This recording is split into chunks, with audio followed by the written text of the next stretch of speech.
देखिए ये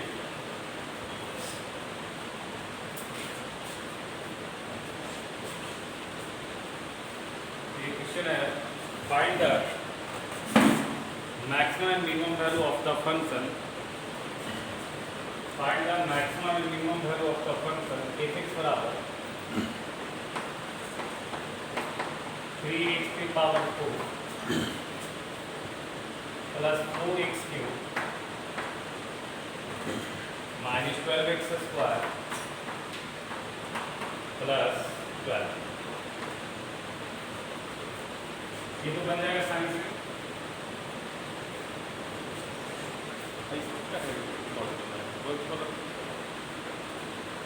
कुणाल नहीं फोन किया।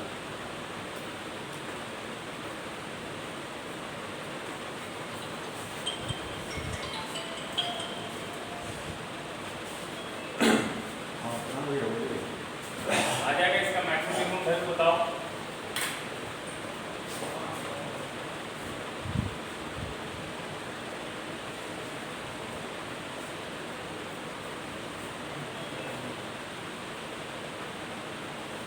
आएगा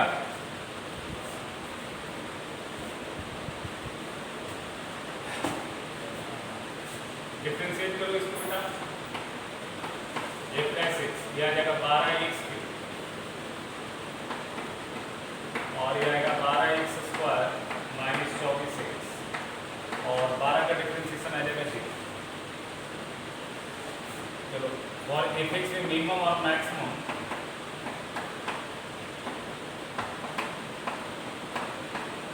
f(x) क्या आएगा 0 आएगा।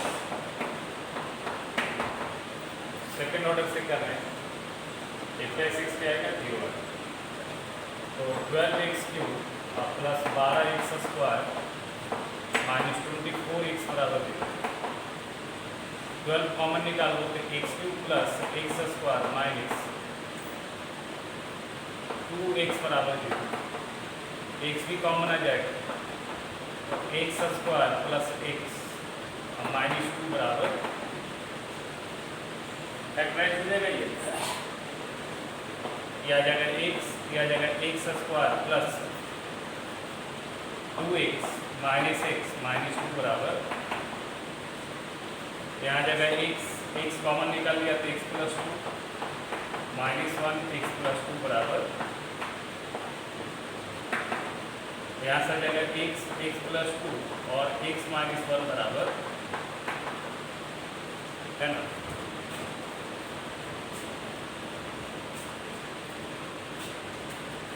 स्टेशनरी पॉइंट क्या क्या आ रहा है बताओ। स्टेशनरी पॉइंट आ रहा है एक x बराबर 0, एक माइनस 2 और एक 1। तो x बराबर 0 एक का स्टेशनरी पॉइंट आ रहा है, x बराबर 1 आ रहा है और x बराबर 2 आ रहा है, माइनस 2 आ रहा है। ठीक है, f'(x) निकालो। f'(x) आ जाएगा 36x स्क्वायर, यहाँ से 36x square plus 24x minus 24। अब f'(0) देखो क्या आता है, f'(0) क्या आएगा, f'(0) आएगा माइनस 24 लेस देन 0। तो x बराबर 0 क्या हो गया, पॉइंट ऑफ मैक्सिमम और point two minimum, point of maximum. अच्छा x बराबर 0 जब पॉइंट ऑफ मैक्सिमम है यानी कि -2 और 100% पॉइंट ऑफ क्या होगा मिनिमम। क्यों होगा ऐसे, बिना चेक किए भी बताया जा सकता है। कैसे बता सकते हैं, कौन सा रूल से बताओ। देखो -2 1 और -2 और 1 के बीच में 0 आ रहा है और 0 पे पॉइंट ऑफ मैक्सिमम है। तो 0 पे पॉइंट ऑफ मैक्सिमम तुमको बताया गया है, दो मिनिमम के बीच हमेशा क्या आता है, एक मैक्सिमम आता है। आवाज नहीं आ रहा बढ़िया।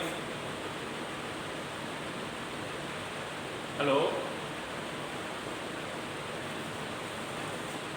ये समझ में आ रहा है। 1 और -2 पॉइंट ऑफ मिनिमम क्यों होगा, 1 और -2 पॉइंट ऑफ मिनिमम इसलिए होगा क्योंकि 0 -2 और 1 के बीच में है, तो 0 पे मैक्सिमम है और 2 लगातार मैक्सिमम नहीं आता।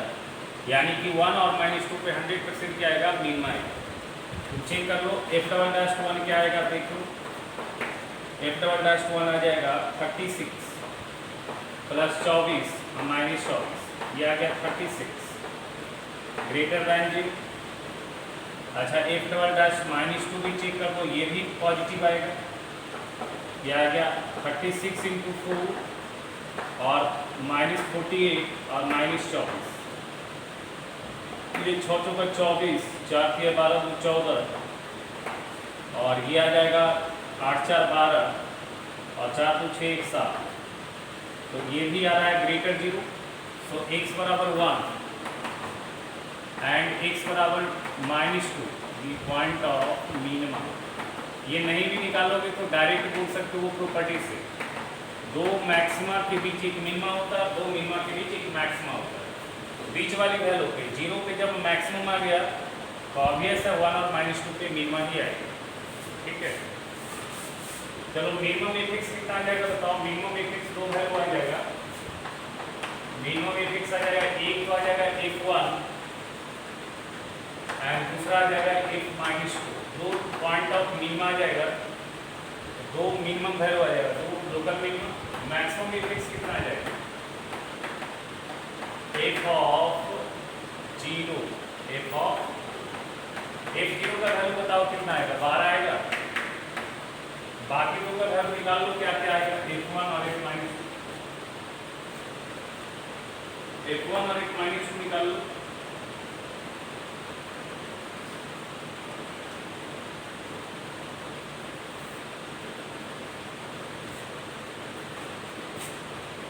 हाँ बोलो। नहीं, ये लोकल मिनिमा निकल रहा है ना, लोकल मिनिमा तो बहुत सारा हो सकता है ना, लोकल मैक्सिमम तो बहुत सारा हो सकता है ना, दोनों मिनिमम में कौन होगा ना। बताया था ना, एक फंक्शन का बहुत सारा मैक्सिमा बन सकता है, एक फंक्शन का बहुत सारा मिनिमा बन सकता है, याद आ रहा है। तो बस वही है, ध्यान रखना। चलो ये सवाल लिखो, ये बड़ा अच्छा सवाल है, एनसीईआरटी का सवाल तो है लेकिन बहुत बढ़िया सवाल है। देखो, find the shortage distance of the point 0, C। ये एनसीईआरटी का सवाल है, बट IIT 1995 में पूछा हुआ सवाल है, बहुत अच्छा सवाल है। Find the shortage distance of the point 0, C। Find the shortage distance of the point 0, C from the parabola from y बराबर x²। क्या कह रहा है, 0, C से इस पैराबोला का शॉर्टेज डिस्टेंस चाहिए।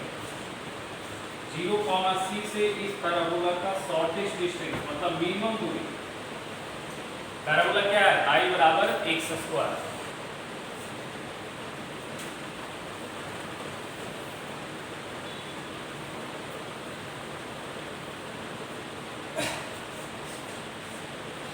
सबसे कम दूरी चाहिए, मिनिमम डिस्टेंस चाहिए, y बराबर x²।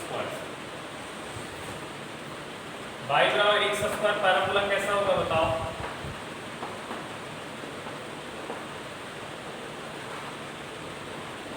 ऐसा होगा, सोचो, बोलो। अच्छा, 0, C जो पॉइंट होगा वो कहाँ पे लाइन करेगा, y एक्सिस पे कहीं पे लाइन करेगा।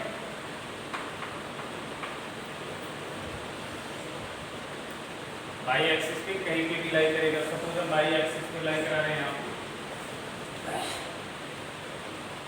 और कोई कंडीशन दिया है, हाँ c का वैल्यू दिया हुआ है 0 less equal to c less equal to 5 condition दिया हुआ है। c 0 और 5 के बीच ही है, इसलिए हमने c को रखा है पॉजिटिव y एक्सिस। ये कंडीशन दिया हुआ था सवाल।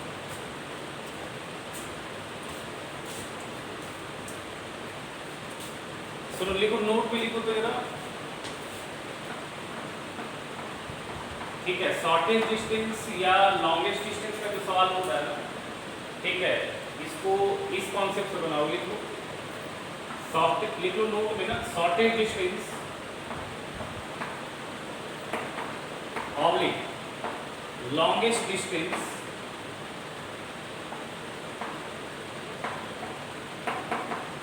बिटवीन टू कर्व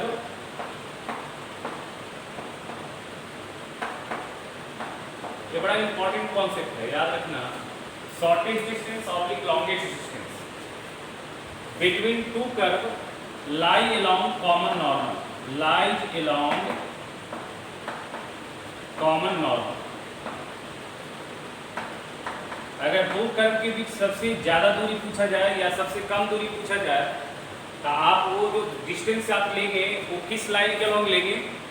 वो लाइन जो होगा उस दोनों का कॉमन नॉर्मल होगा, line along common normal. That is the distance between to parallel tangents, distance between to parallel tangent.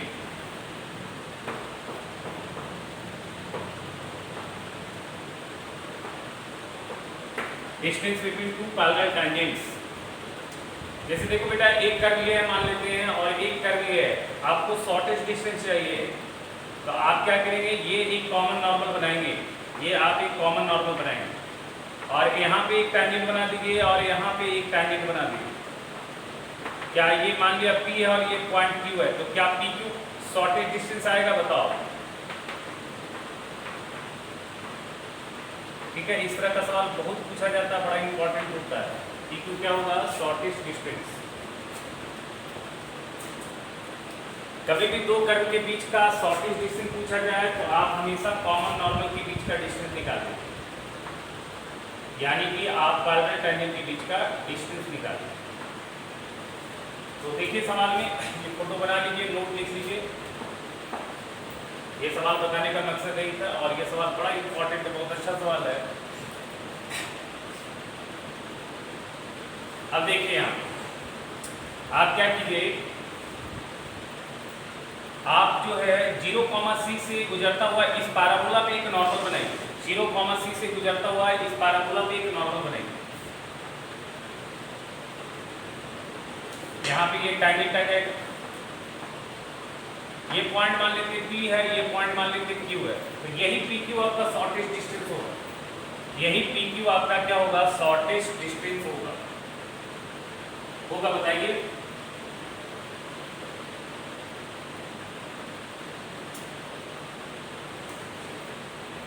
तो बस PQ निकालने के लिए आपको Q का कोऑर्डिनेट तो पता है, अगर P का कोऑर्डिनेट मिल जाए तो सवाल बन जाएगा क्या? अगर P का कोऑर्डिनेट मिल जाए तो सवाल बन जाएगा। अब बताइए, P का पॉइंट निकालने के लिए ये पैराबोला पे अगर कोई पॉइंट कंसीडर किया जाए पैरामीट्रिक फॉर्म में, तो x का वैल्यू T और y का वैल्यू T स्क्वायर लिया जा सकता है क्या?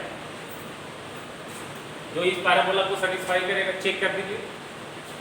अगर x का वैल्यू आप T लेते हैं तो y का वैल्यू T स्क्वायर, तो देखिए T स्क्वायर बराबर T स्क्वायर सेटिस्फाई करता है ना। तो हमने P का कोऑर्डिनेट ले लिया T, T स्क्वायर। अच्छा, अब आप देखिए यहाँ पे P पे जो टैंजेंट बनेगा और PQ जो लाइन है वो दोनों का स्लोप का प्रोडक्ट क्या आएगा? -1 आएगा क्या?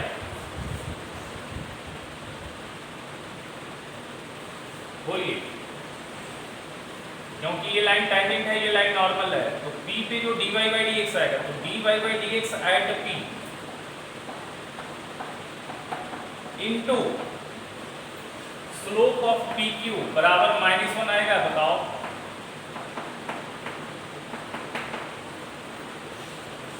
स्लोप ऑफ PQ बराबर -1, क्योंकि ये दो लाइन पर, ये लाइन और ये लाइन एक दूसरे से परपेंडिकुलर है। तो P पे टैंजेंट बनाया तो P पे टैंजेंट का स्लोप आ जाएगा dy by dx at P, और PQ का स्लोप 2 पॉइंट फॉर्म से लिख सकते हैं, इसका प्रोडक्ट आ जाएगा -1। अच्छा, dy by dx इसका निकाल लीजिए, कितना आता है देखिए। dy by dx इसका निकाल लीजिए, तो y बराबर x स्क्वायर है, तो dy by dx क्या आ जाएगा इसका बताइए? 2x आ जाएगा। तो एट P पे तो ये आ जाएगा 2P, और PQ का स्लोप कितना आ जाएगा? बाई कोऑर्डिनेट का difference, that is T square minus C divided by x coordinate का डिफरेंस T माइनस 0 बराबर आ जाएगा -1। यहाँ से देखिए एक T कट जाएगा, तो T स्क्वायर माइनस C बराबर आ जाएगा -12, दैट इज T स्क्वायर का वैल्यू आ जाएगा C -12 आ जाएगा। बताइए, तो t का वैल्यू क्या आएगा? t का जो वैल्यू आएगा वो आएगा under root c minus half आएगा, बताइए।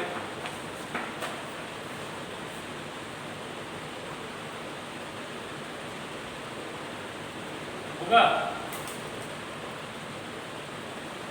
अच्छा, एक और यहाँ कंडीशन भी चलेगा, एक और कंडीशन भी चलेगा। t को रियल बनने के लिए c minus half greater equal to 0 होगा क्या, बताइए।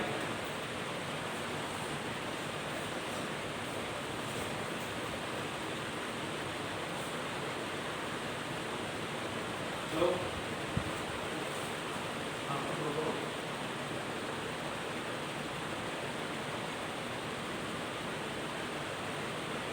हाँ,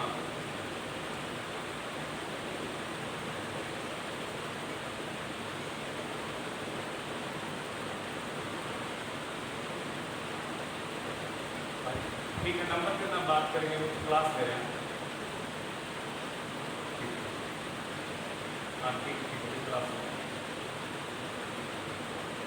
शाम को बात करेंगे।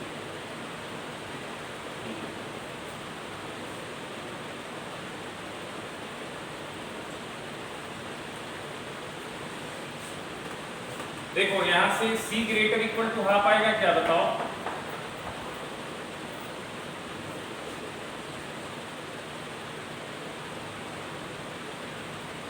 अच्छा चलो चलो, क्या क्या एक मिनट कोई दिक्कत नहीं। यहाँ से यहाँ पे t का वैल्यू अगर 0 हो जाएगा तो यहाँ पे पॉइंट आ जाएगा, ये शॉर्टेज डिस्टेंस नहीं आएगा। चलो ठीक है, ग्रेटर हाफ ही कर दो, उससे कोई दिक्कत, तो लास्ट में हम छाट भी देते, कोई दिक्कत नहीं था, आगे कंक्लूजन आ जाएगा। चलो आ गया पॉइंट, तो आ गया आपका t का वैल्यू आ गया c root c minus half, तो t स्क्वायर कितना आ गया बताओ, c माइनस हाफ आ गया।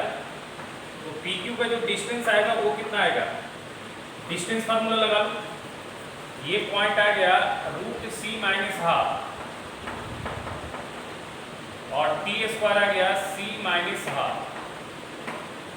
डिस्टेंस फार्मूला लगाओ शॉर्टेज डिस्टेंस के लिए, बाई कोऑर्डिनेट का difference c minus half minus c minus half minus c का whole square plus x coordinate का डिफरेंस का square under root c minus half minus 0 का whole square. तो ये PQ आ गया आपका 1/4 प्लस c माइनस हाफ, कितना आ जाएगा बताइए सॉल्व करने से, c माइनस 1/4 आ जाएगा क्या,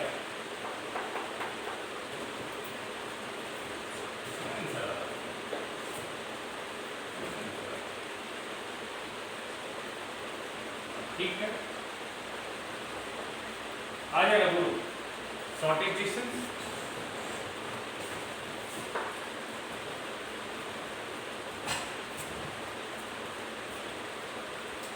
यही आंसर आ जाएगा, यही आपका शॉर्टेज डिस्टेंस हो जाएगा।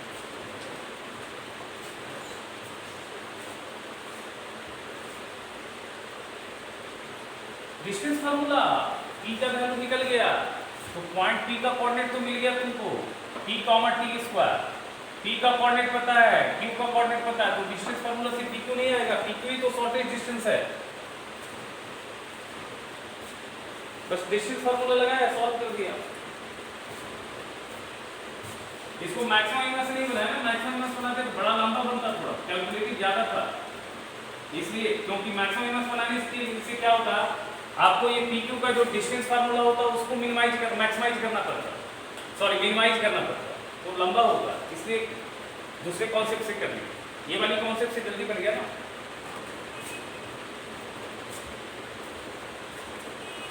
चलो लिखो अगला सवाल, जल्दी लिखो fast.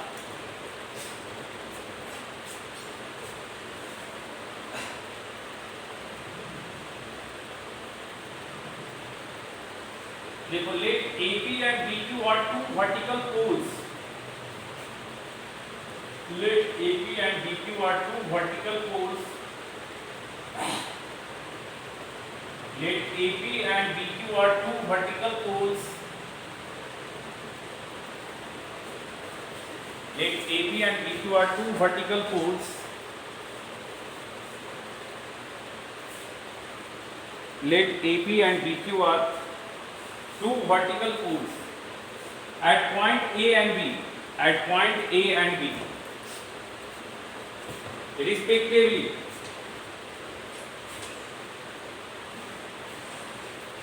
Respectively, let AP and BQ, AP and BQ are two vertical poles. AP and BQ are two vertical poles at point A and B respectively. If AP बराबर 16 मीटर, AP का वैल्यू दिया हुआ 16 metre, बहुत ही आसान सवाल है, and BQ बराबर 22 metre,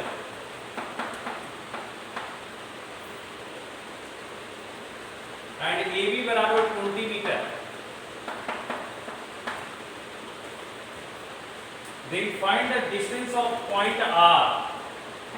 Then find the distance of point R from AB. Then find the distance of point R from AB. Then find the distance of point R on it. Sorry. Then find the distance of the point R on AB. From AB नहीं, on AB. R जो है AB पे है. From the point A. From A मतलब R point AB पे है तो R का डिस्टेंस A से देखना है, लेकिन R लाई कहाँ पे कर रहा है? AB पे. Such that RP square plus RQ square, R से Q का डिस्टेंस का स्क्वायर और R से Q का डिस्टेंस का स्क्वायर इज मिनिमम. एकदम इजी सवाल है, इसको तुम कर सकते हो आराम. Is minimum. करो जल्दी सर. Is minimum.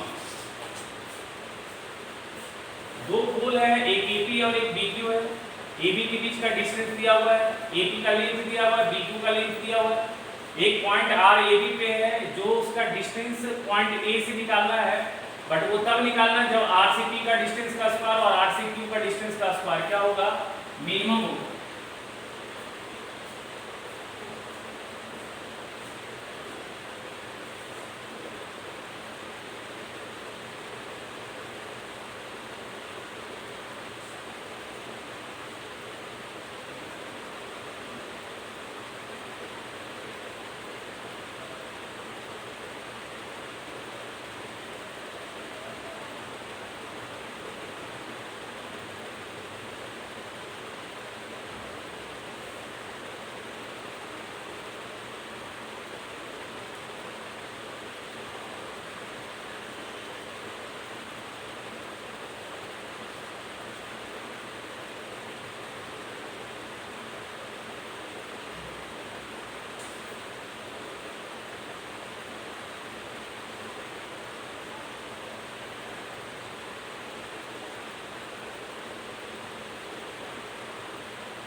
ग्रेटेस्ट निकालने के लिए लोकल मैक्सिमम और इन पॉइंट में जो सबसे बड़ा होता है वो सेलेक्ट करते हैं.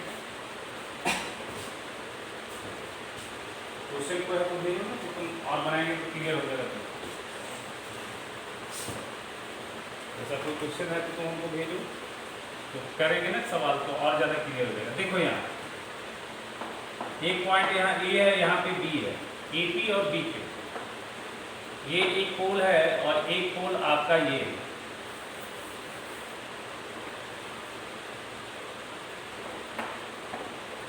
ठीक है, आपसे सवाल ये पूछा है ए बी पे एक पॉइंट आर है, तो आपको पी से आर का जो डिस्टेंस आएगा और आर से जो क्यू का डिस्टेंस है वही आपको क्या होना चाहिए, मिनिमम होना चाहिए। बस यही बोला है। इसका लेंथ दिया हुआ आपको 16 मीटर, इसका लेंथ दिया हुआ आपको 22 मीटर। सपोज ए बी का वैल्यू, ए आर का वैल्यू हम x मान लेते हैं, ये वाली डिस्टेंस हम x मान लेते हैं बेटा, तो बी आर का वैल्यू क्या होगा, A B minus A R होगा, बताओ। और ए बी का वैल्यू है 20, तो 20 माइनस 6 आ जाएगा, बताओ। तो ये जो डिस्टेंस आ जाएगा ये 20 माइनस 6 आ जाएगा, है ना। अब तुम बताओ पी आर स्क्वायर बराबर क्या लिख सकते हो, पाइथागोरस थ्योरम लगा सकते हो, ए P square plus A R square लगा सकते हो, बताओ बोलो। पाइथागोरस थ्योरम लगा सकते हो, पी आर बराबर पी आर का स्क्वायर बराबर क्या आएगा, A B square plus A R square. उसी तरह से बी आर का स्क्वायर क्या होगा, हाइपोटेन्यूस है इस ट्रायंगल का, राइट एंगल ट्रायंगल का, आर क्यू का स्क्वायर। क्यू आर का स्क्वायर क्या आएगा, ये आएगा बी क्यू का स्क्वायर प्लस आर बी का स्क्वायर। अब दोनों को ऐड कर दो, तो P R square plus Q R square बराबर क्या आएगा, A B square plus B Q square plus A R square plus R B square होगा, बोलो।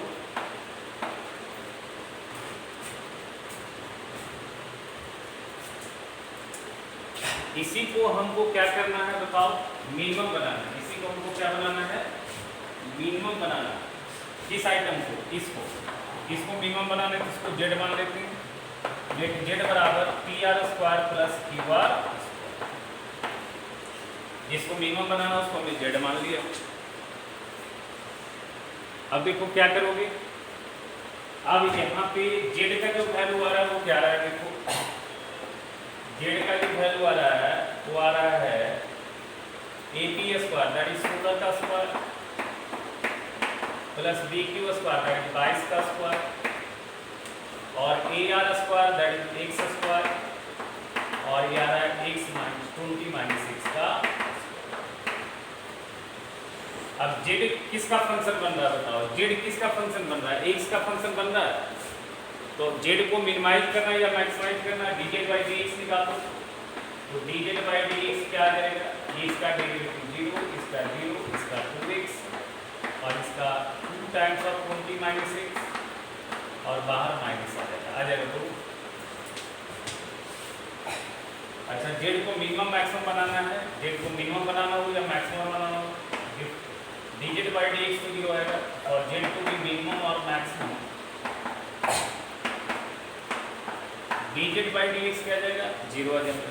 तो dz बाई dx 0 करो बेटा, इसको 0 करो। dz बाई dx 0 करोगे क्या आएगा, 2x माइनस 40 माइनस 2x बराबर 0। तो 4x बराबर आ गया 40, तो x अपना आ गया 10। लेकिन अभी x जो हमारा 10 आया, ये 10 क्या है, इस 10 पे ये जो z है हमारा मिनिमम है या मैक्सिमम वो डिसाइड कौन करेगा, इसका सेकेंड ऑर्डर डेरिवेटिव। अगर सेकेंड ऑर्डर डेरिवेटिव पॉजिटिव है तो मिनिमम आ जाएगा और नेगेटिव आएगा तो मैक्सिमम आ जाएगा। तो d2z बटा dx2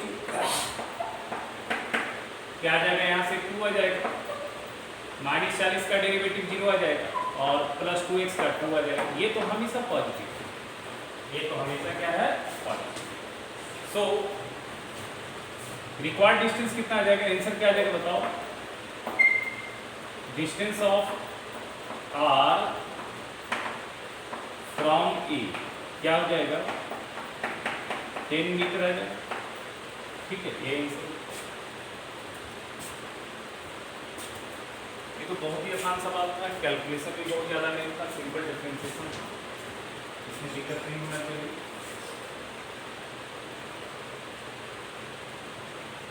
चलो ये सवाल अच्छा है, थोड़ा इसको लिखो।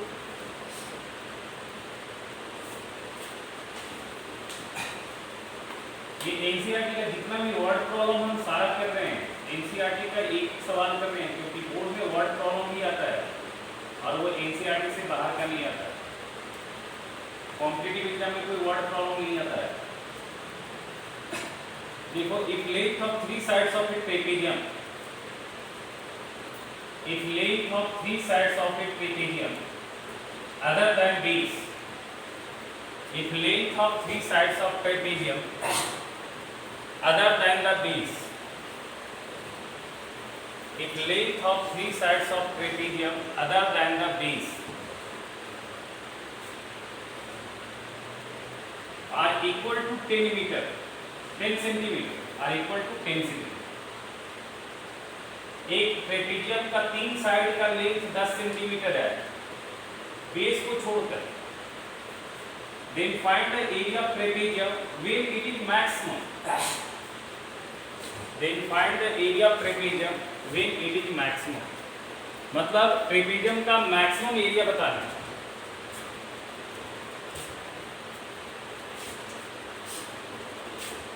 करो इसको, ट्रेपेजियम का मैक्सिमम एरिया निकालना है।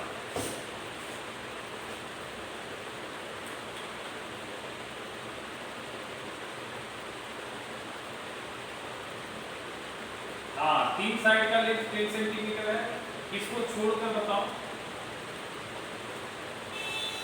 ये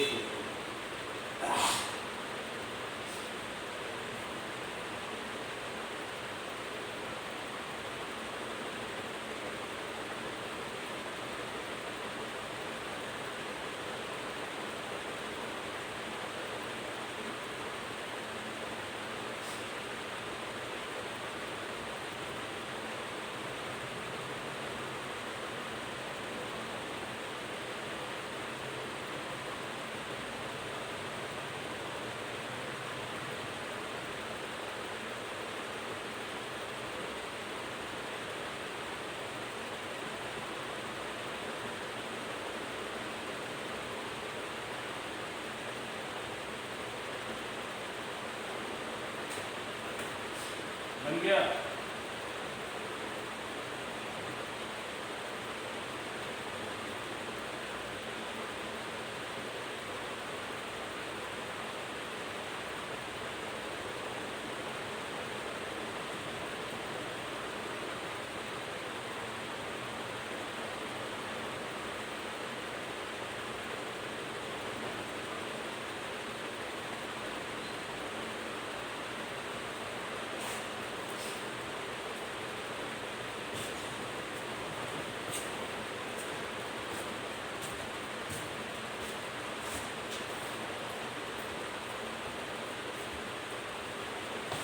ट्रेपेजियम बना लो एक को,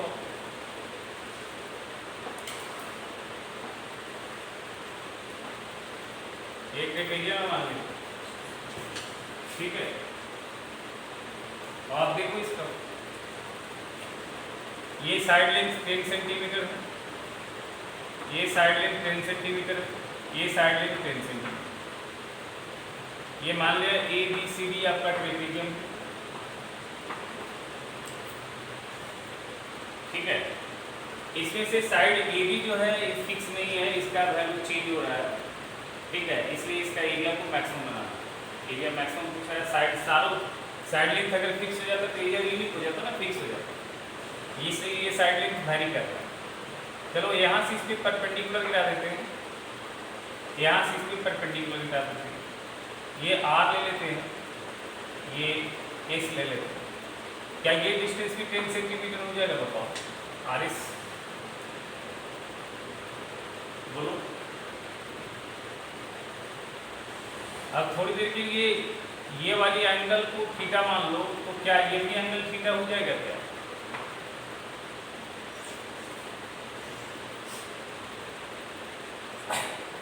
चलो, तो अब करना क्या है, अब करना है एरिया ऑफ ट्रेपेजियम। मान लिया Z area of trapezium, Z भी एरिया ऑफ ट्रेपेजियम,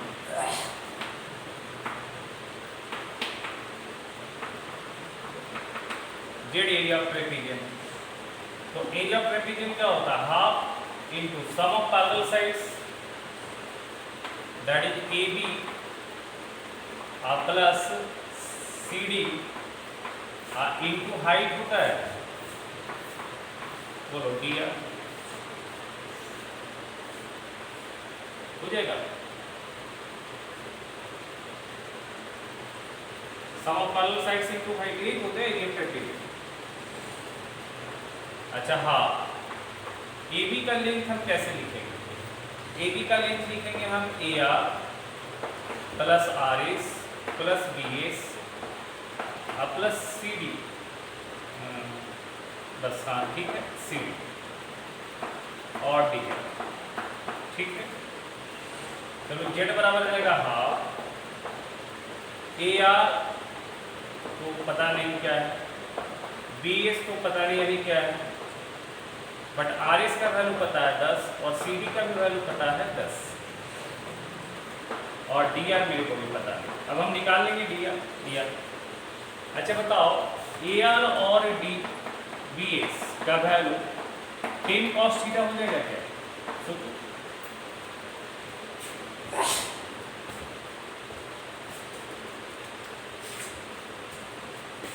ये दूरी तो दोनों बराबर है, ए से आर की दूरी बी से एस की दूरी बराबर है। तो इस राइट एंगल ट्रायंगल में अगर cos थीटा लिखा जाए तो ए आर बाई 10 आ जाएगा, तो ए आर बराबर क्या आ जाएगा 10 cos थीटा। अच्छा डी आर का वैल्यू क्या आ जाएगा? इसी राइट एंगल ट्रायंगल की 10 sin थीटा आ जाएगा क्या?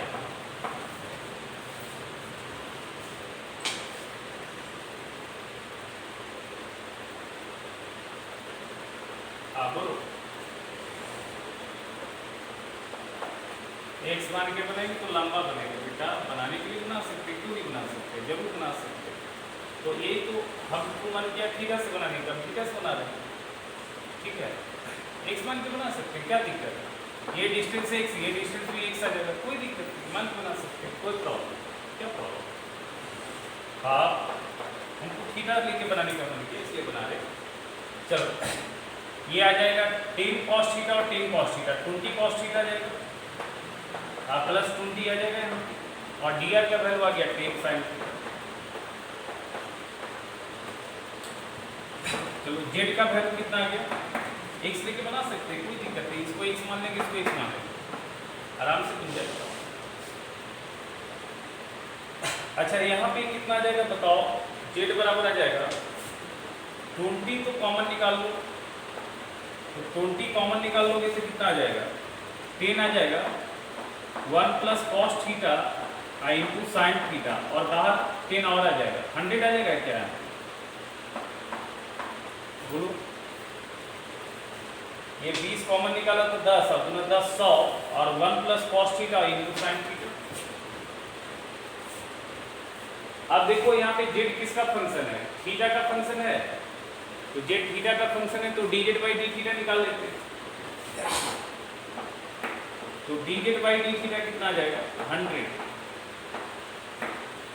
cos थीटा का differentiation minus sine theta, minus sine theta और साइन थीटा पहले से है तो साइन स्क्वायर थीटा प्लस अब आएगा 1 प्लस cos थीटा और साइन थीटा का डिफरेंशिएशन cos थीटा, तो 1 plus cos theta into cos theta ये आ जाएगा। अच्छा जेड टू बी मैक्सिमम और minimum D Z by D theta 0 कर लो, तो 100 को 0 करने से कोई मतलब नहीं बनता, ये तो 0 होगा भी नहीं। यहाँ से आएगा cos square theta minus sine square theta, cos square theta minus sine square theta, cos 2 theta plus cos theta बराबर 0। क्या होगा ऐसा बताओ?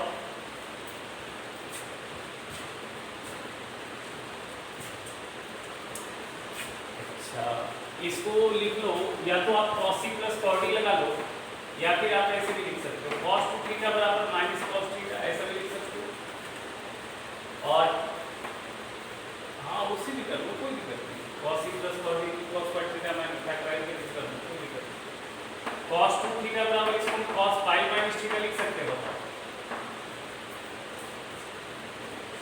अच्छा तो 2 थीटा का वन ऑफ द वैल्यू तो पाई माइनस थीटा होगा ही, हमको जनरल सॉल्यूशन यहाँ नहीं लगाना है क्योंकि थीटा एक ट्रायंगल का राइट एंगल ट्रायंगल का एंगल है, तो थीटा का वैल्यू जो भी होगा वो तो यूनिक ही होगा। तो 2 थीटा का एक वैल्यू तो पाई माइनस थीटा आ जाएगा, तो ये आ गया पाई माइनस थीटा, तो 3 थीटा बराबर पाई, दैट इज थीटा बराबर आ गया पाई बाई, और ये एंगल किसी ट्रायंगल का हो सकता है, कोई दिक्कत नहीं। एक राइट एंगल ट्रायंगल में ये एंगल हो सकता है ना, बताओ।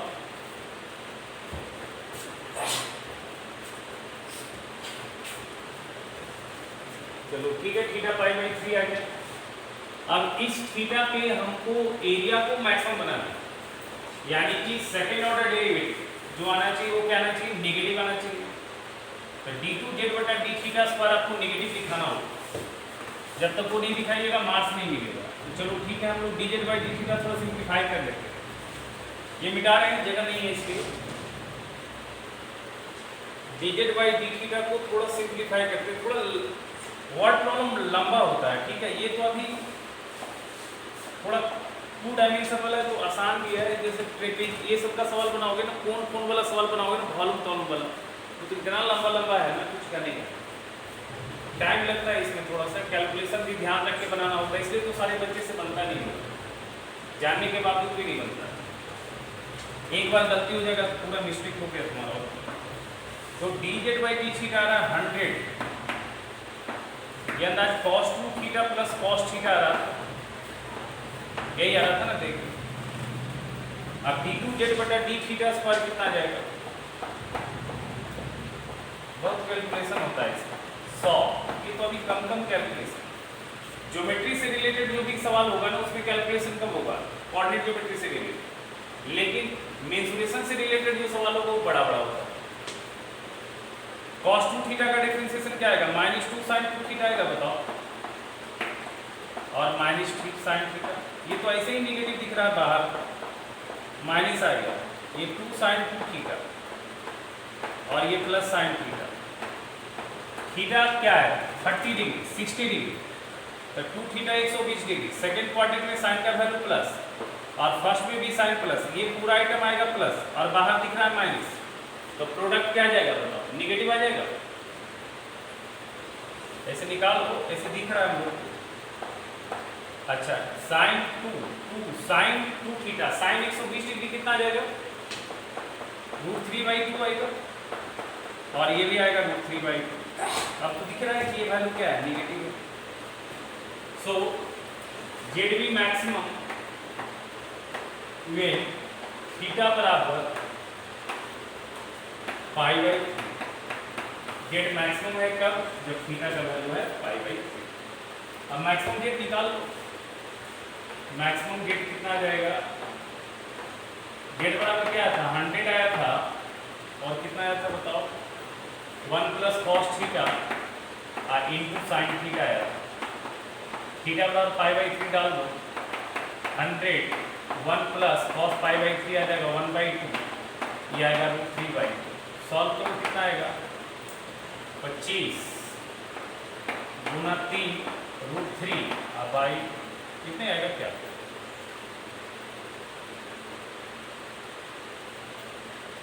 75 √3 स्क्वायर, ये आपका आंसर है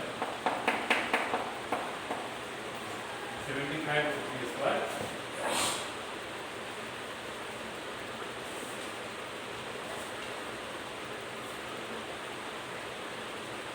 आ जाएगा पूरा। एक्स लेके इसलिए नहीं बनाया क्योंकि एक्स के साथ कैलकुलेशन ज्यादा था, इसलिए एक्स लेके नहीं बनाया, ठीक है।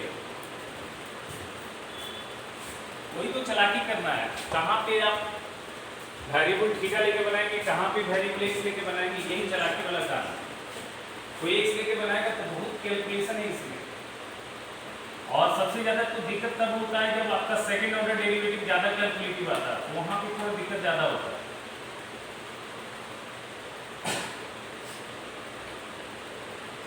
एक्स लेके बना सकते हो तो कोई दिक्कत नहीं, ए और बी इसका डिस्टेंस सेम है, तो इसको एक्स मान लेते तो वो भी एक्स हो जाता, बी इसमें एक्स हो जाता। बुक में एक्स ही लेके बनाया, बुक में बनाया एक्स लेके बनाया, मिटा दे इसको, बोलो।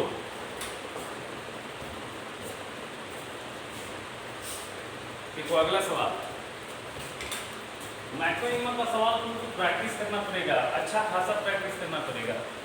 तो बहुत बच्चा लोग नहीं बना पाता है, 70-80% बच्चा तो नहीं बना पाता, 80-90% बच्चा नहीं बना पाता इतना, छूट के ही आता। यही सब तो सवाल छूटता है, मैक्सिमम का सवाल छूटता है, एरिया का सवाल छूटता है, और यही दो सवाल छूट देने से तो कितना 6-12 नंबर ऐसे गायब हो जाएगा। तो 90+ स्कोर करना बड़ा मुश्किल हो जाता है। क्या मुश्किल, क्या हो गई नहीं, दो छोड़ दोगे तो कहाँ से आएगा 90+, पॉसिबल ही नहीं। और 90+ वही स्कोर करता है जो ये दो सवाल करता है, क्योंकि बाकी सवाल तो लोग कर ही लेते हैं, मैट्रिसेस वाला सवाल कर ही लेता है, ठीक है, प्रोबेबिलिटी ये सब वाला सवाल कर ही लेता है, वो तो पर्टिकुलर सवाल है तो कर लेता है।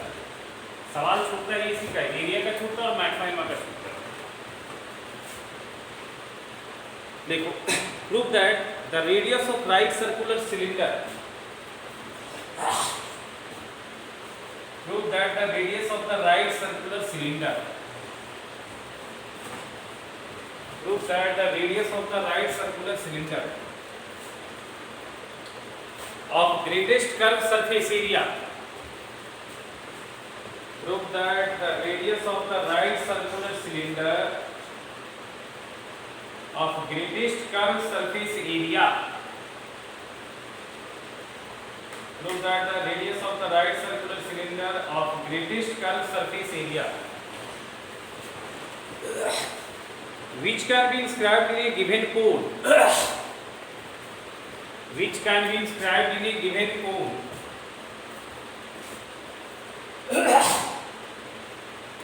which can be inscribed in a given cone is half of that of the cone, is half of that of the cone,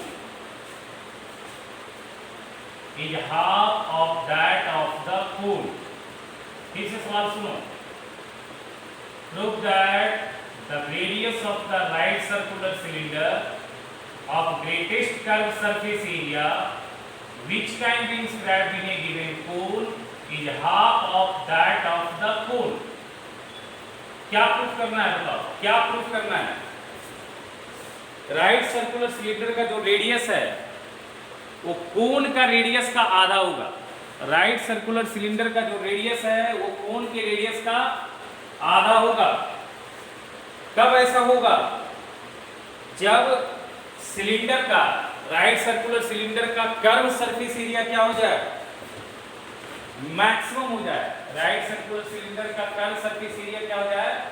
maximum हो जाए। और ये राइट सर्कुलर सिलेंडर इंस्क्राइब्ड किसमें है? एक कोन में, गिवन, यानी कि कोन का सारा आइटम आपको नोन है। पहले आप एक कोन बना लीजिए।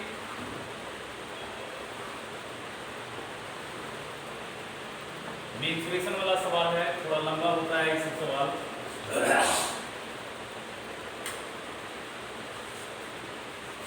इसके अंदर एक सिलेंडर बना लीजिए।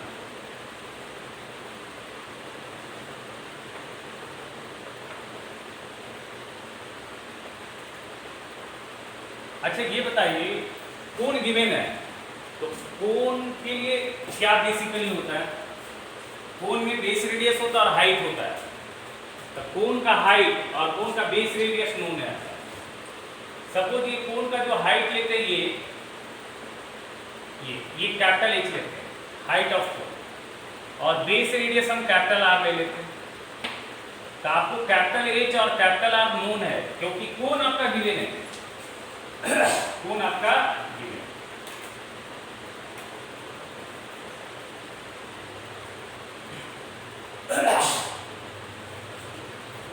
अच्छा अब क्या कीजिए, ये सिलेंडर का जो रेडियस है ये आर ले लीजिए, और ये सिलेंडर का जो हाइट है यहाँ से यहाँ तक की दूरी वो आप स्मॉल एच ले लीजिए। ठीक है, नाम दे दे, कुछ क्या है नाम दे दे।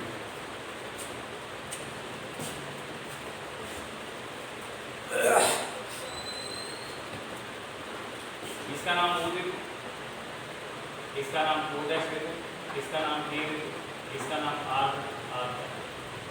पी दे दो, इसका क्यू दे दो, इसका P डैश, ठीक है। बताओ O से A का जो डिस्टेंस है ये हमने क्या लिया है कैपिटल, ये नून है, ये गिवन है अपने पास। O से Q का जो डिस्टेंस है वो है कैपिटल R, ये भी गिवन है अपने पास, ये भी गिवन है अपने पास, ठीक है।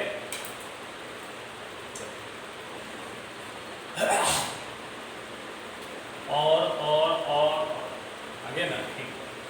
O डैश से P का जो लेंथ है ये है R, और यहाँ से O से O डैश का जो दूरी है वो स्मॉल h। क्या ये दोनों वेरिएबल आइटम है? बताओ, स्मॉल h और स्मॉल r, स्मॉल h और स्मॉल r। बच्चा ये भी नहीं पहचान पाता कौन वेरिएबल है कौन गिवन। आपको प्रूफ करना है स्मॉल r का वैल्यू कैपिटल R/2। ऐसा कब प्रूफ करना है? जब कर्व सरफेस एरिया, किसका कर्व सरफेस एरिया? सिलेंडर का क्या हो जाए, मिनिमम हो जाए मैक्सिमम हो जाए, मैक्सिमम होगा, मैक्सिमम, ठीक है। Let S be the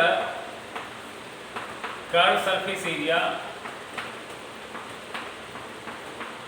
of cylinder of cylinder। थोड़ा बताओगे हमको फार्मूला सिलेंडर का कर्व सरफेस एरिया क्या होता है?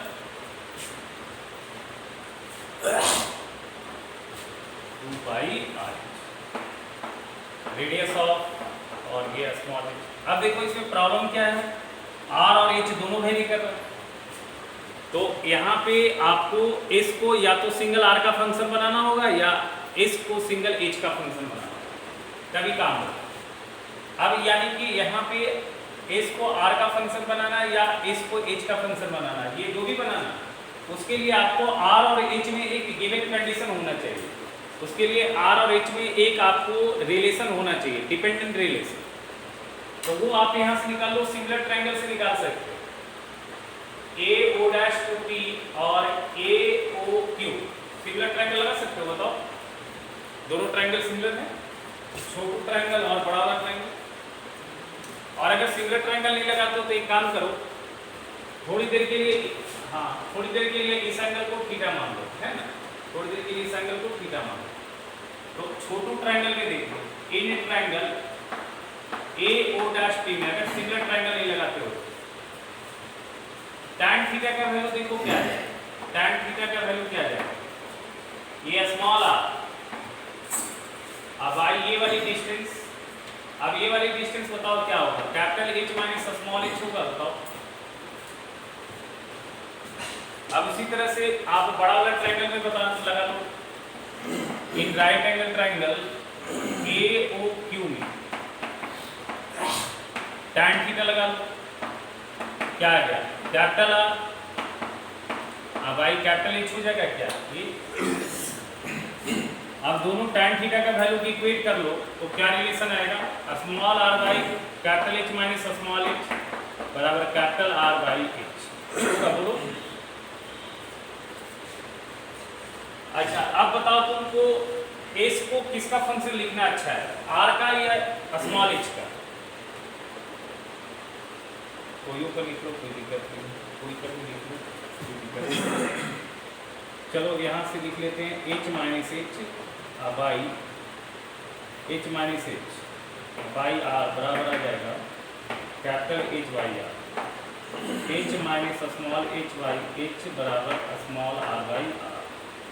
दोनों पे एक ही टाइप का है, ये आ जाएगा 1 माइनस h बाई h बराबर r बाई r। तो कितना आ जाएगा यहाँ से h माइनस, तो यहीं से निकाल लेते हैं स्मॉल h निकालना था ना, स्मॉल h का वैल्यू कितना आ जाएगा बताओ, 1 minus small r by capital R, तो h बाई कैपिटल h का वैल्यू कितना आ जाएगा बताओ हमको, 2 पाई r, स्मॉल h का वैल्यू आ जाएगा capital H into 1 minus small r, ऐसा आ जाएगा क्या बताओ।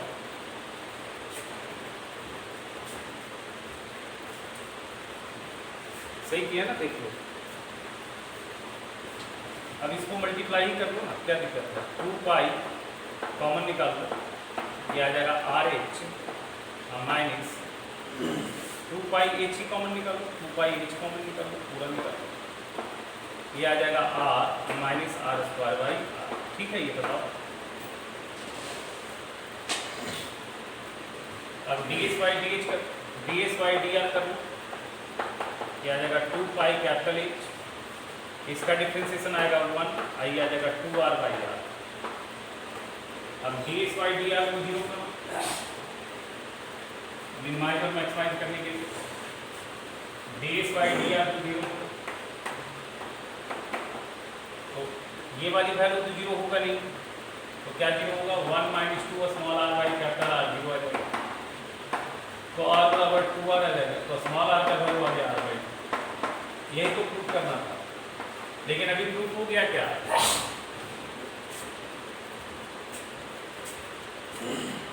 ये तो हमने स्मॉल आर का वैल्यू निकाल लिया, बट अभी हमने सरफेस एरिया को मिनिमम बनाया नहीं, मैक्सिमम बनाया नहीं, उसके लिए सेकंड ऑर्डर डेरिवेटिव नेगेटिव आना चाहिए। तो d2s होता है डी आर स्क्वायर निकाल लो, यहाँ से निकाल लो 2 पाई एच और 1 का डिफ्रेंसिएशन 0 और यहाँ जाएगा माइनस 2 पाई कैपिटल। तो ये तो पूरा निगेटिव ही आ रहा है, दोबारा है, क्योंकि ये कांस्टेंट आइटम है, ये भी कांस्टेंट आइटम है, और पूरा प्रोडक्ट क्या आ रहा है, नेगेटिव आ रहा है, यानी कि क्या हो गया, एस बी मैक्सिमम, देख लो एस बी मैक्सिमम रेन क्या हो गया बताओ, स्मॉल आर बराबर कैपिटल आर, राइट। मीन्सुरेशन प्लस वाला था, हमको अपनी मात्रा कर देंगे, तो लंबा लंबा बनता है, क्या करूँ बना तो है।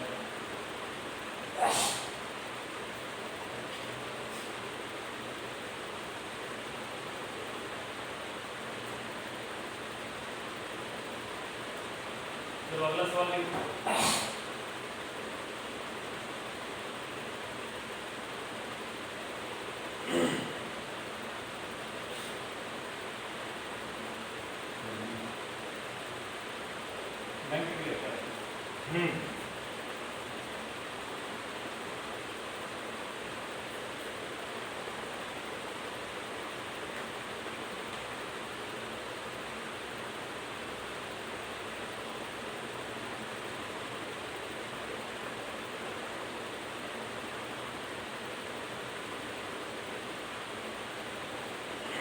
a square piece of tin,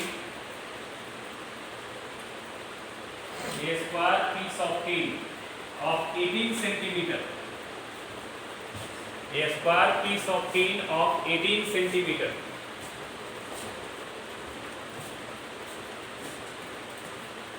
a square piece of tin of 18 centimeter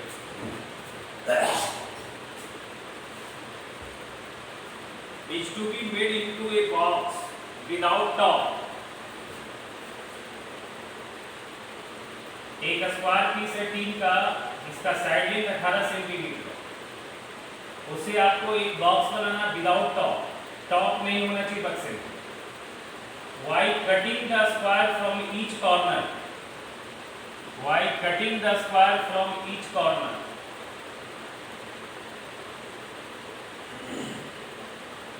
while cutting a square from each corner, हर एक कॉर्नर से एक स्क्वायर काटना है,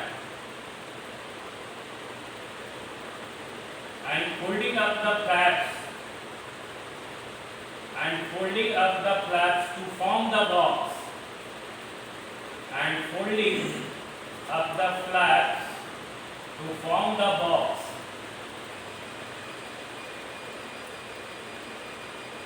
बहुत लंबा सवाल है, कितना बार बताओगे।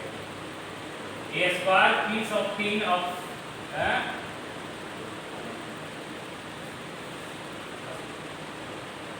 अच्छा ठीक है, A square piece of tin of 18 centimeter, a square piece of tin of 18 centimeter is to be made, a square piece of tin of 18 centimeter is to be made into a box without top, comma, y cutting a square from each corner, y cutting a square from each corner and folding up the flaps to form the box, and folding up the flaps to form the box, full stop. What should be the side of the square to be cut? What should be the side of the square to be cut off, so that the volume of the box, so that the volume of the box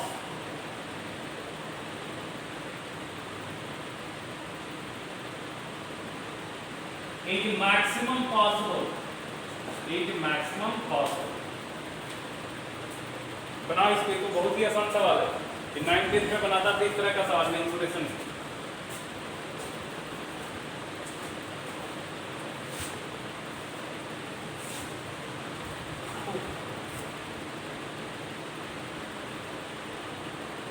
किसी भी figure का volume क्या होता है? Base area into height. किसी भी figure का volume क्या होता है? Base area into height.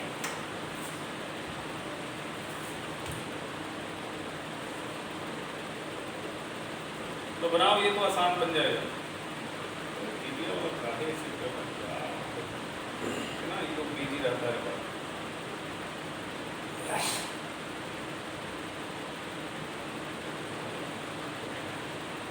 Service इसका ठीक नहीं है।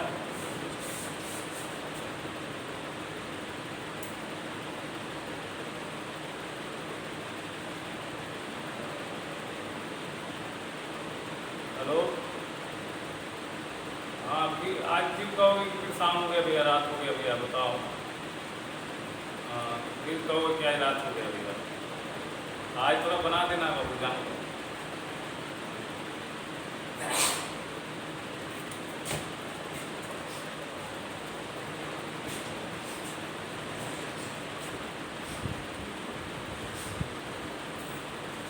आगे बेटा,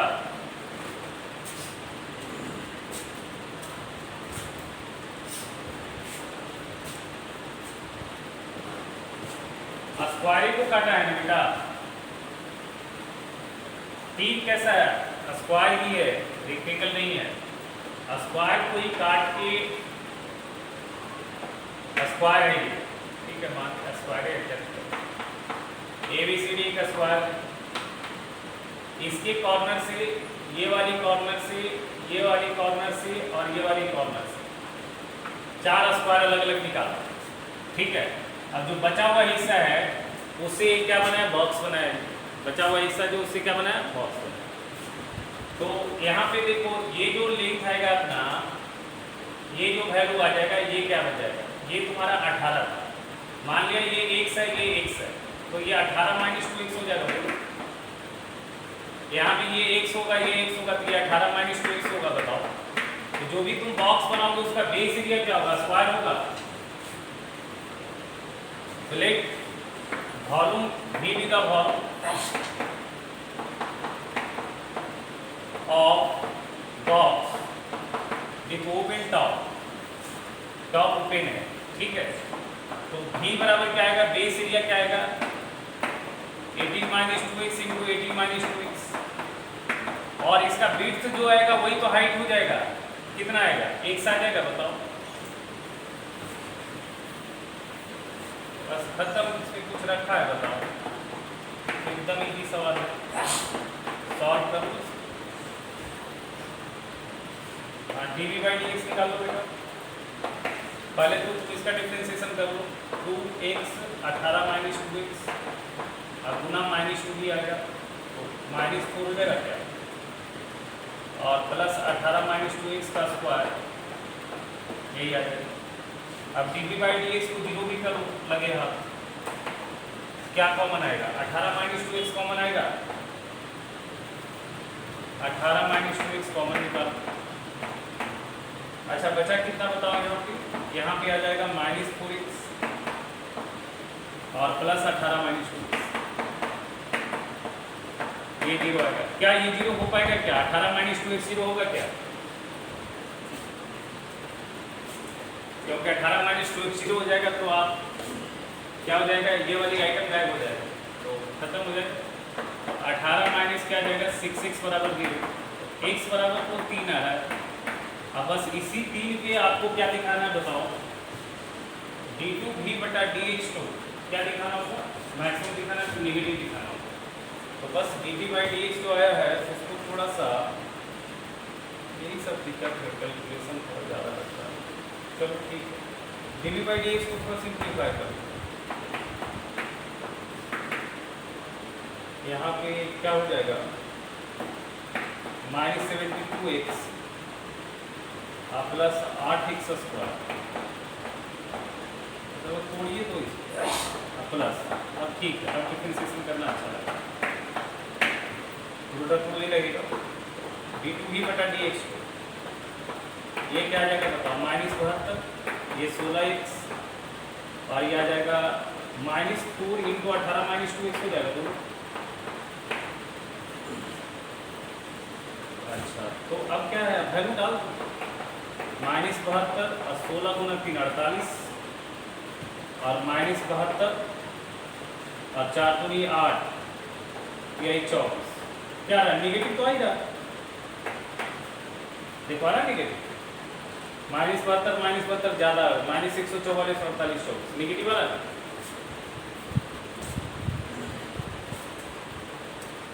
बोलो, तो जो स्क्वायर तुम काटा, हाँ जो स्क्वायर तुम काटा है, कितना लेंथ का स्क्वायर काटा है बताओ, पूछा क्या, पूछा था what should be the side of the square to be cut, तो स्क्वायर जो काटा वो कितने साइड का काटा बताओ, 3 सेंटीमीटर, 3 सेंटीमीटर, आंसर क्या जाएगा, 3 सेंटीमीटर, ये आंसर होता है। चलो अभी बहुत है सवाल, ये सवाल है बहुत सवाल है, कम से कम 12-15 बताना पड़ेगा, बहुत बड़ा बड़ा है। ये सवाल लगे तो बहुत लेंदी होता है, ये तो अभी चलो लंबा लंबा नहीं है, आगे बहुत लंबा लंबा है।